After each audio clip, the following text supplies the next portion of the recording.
অভ্যুত্থানম ধর্মস্য তদাত্মনং সৃজাম্যহম বলছেন, আমি জন্মগ্রহণ করে আমি কি করব, এটাই আমাদের আজকে সনাতন ধর্মের মানুষের শিক্ষা দরকার।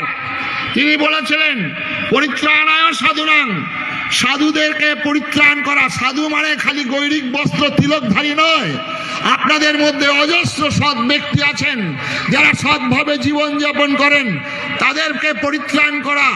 আর যারা অধার্মিক, যারা দুরাচারী, যারা অন্যায়কারী, যারা লম্পট, যারা ব্যভিচারীকারী, তাদেরকে হত্যা করার কথা বলছেন, বিনাশ কথাটা।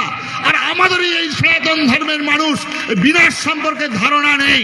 মালাচন্দন দিয়ে রাসলীলা করে, নৌকা বিলাস করে, কেঁদে কেঁদে কখনো বিনাশ হয় না।